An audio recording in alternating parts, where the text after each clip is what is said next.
it's Ryan from Sitesfor.church, and in this video I want to kind of explain really quick about one of the guiding philosophies behind what we're doing.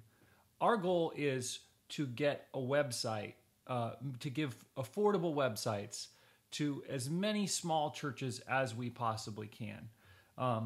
That's what we want to do, but we don't just want you to have a website. We want you to have a website that works, and there's a big difference there. And so we've given a lot of thought to what's the best way to make a website, what's the best way to make one that is easy to update. And the truth is, no matter what website platform that you use, there is a learning curve. There's always a learning curve. You have to learn something, whether it's WordPress, whether it's, preparing images. There's always going to be some kind of learning curve, some tricks of the trade that you're going to have to learn if you want to update a website. And don't let anybody snowball you.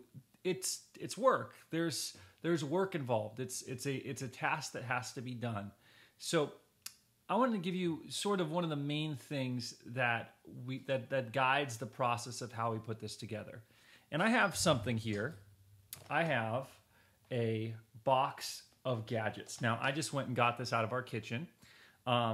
This is a apple thing, I think, and this is for pineapples, and this is a pizza cutter, and a garlic smasher, and several other similar things.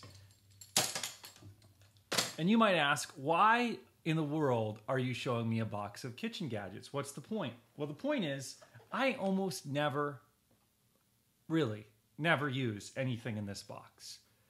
I like cooking. I've learned a little bit of cooking, and I almost never reach for anything in this box because everything in this box, in my opinion, can be done better with this one tool. This is just a chef's knife. I've got a couple of these. There's always one clean, and I reach for this for 90% of what I have to do to prepare food in the kitchen. It didn't take me very long to learn, maybe an hour or so to learn how to use a chef's knife, and now I can do things faster and better than I can with all these tools, and I don't need all these tools. What does that have to do with Sitesfor.church? Well, at Sitesfor.church, we realize you're going to have to invest a little bit into learning how to update your website. And we have chosen some tools that maybe on the surface are not as simple as something like WordPress or a similar content management system, but in the long run are much faster and much simpler, and you can use them, just like the chef's knife, you can use them for more than just one thing. And so the three tools that we ask you to learn to use are, number one, Airtable, number two, Markdown, and number three, image editing. Let's talk about that for a second. Airtable. Airtable makes a pretty good content management system. It has awesome web apps that you can access. It's really easy to share. And it's got great apps for your phone, for Android and for iOS. Stuff that would be incredibly difficult to make with just a content management system for churches. So it's got all of that going for it. It's super, super easy to use. But one of the cool things about Airtable is that if you learn how to update your website, and we'll have videos showing you how to use Airtable, if you learn how to do this, then you can use Airtable for all kinds of stuff.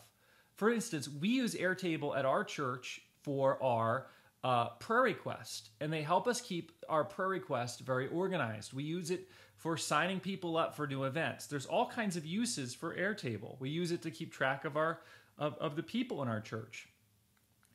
Learning how to do this is going to enable you to use this tool for other things. Markdown. That's the second tool, Markdown. Markdown is just a plain text syntax. It's really easy to learn. You can learn it in about 10 minutes. And Markdown is actually a fantastic tool for any kind of writing. I write 3 sermons a week at least. Every single one of them I write in Markdown. And because I write it in Markdown, I can take it and make a very attractive manuscript for me to carry to the pulpit. I can turn that into an EPUB. I can turn that into a PDF. I can turn that into a web page. Posted on our church website. I can there's all kinds of stuff that I can do with it. I can turn it into a Google Docs or a Microsoft Word thing. I can copy and paste parts of it into a handout that also runs on Markdown.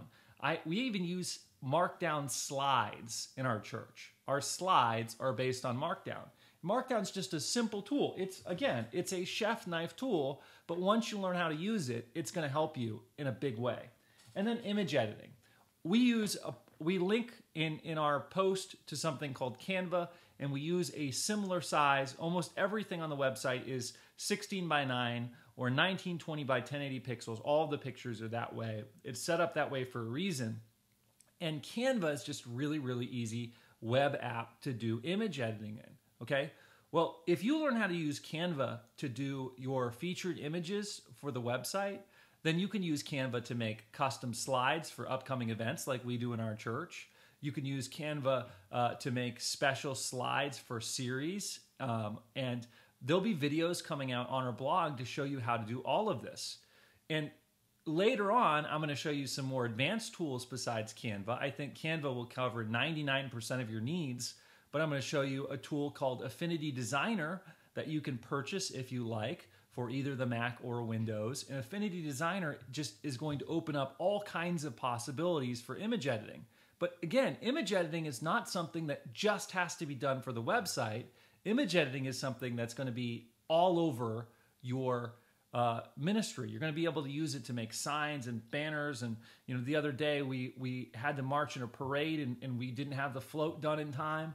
And I was able to pop open Affinity Designer and make a banner and send it to Staples and have it picked up in an hour. And it's outside right now, advertising for our Vacation Bible School. There's all kinds of stuff that you can do once you learn these three tools. So look, would it be easier in some cases to have one of these? Maybe. Okay. You still have to learn how to use it. Why not learn how to use this? It's a little bit different.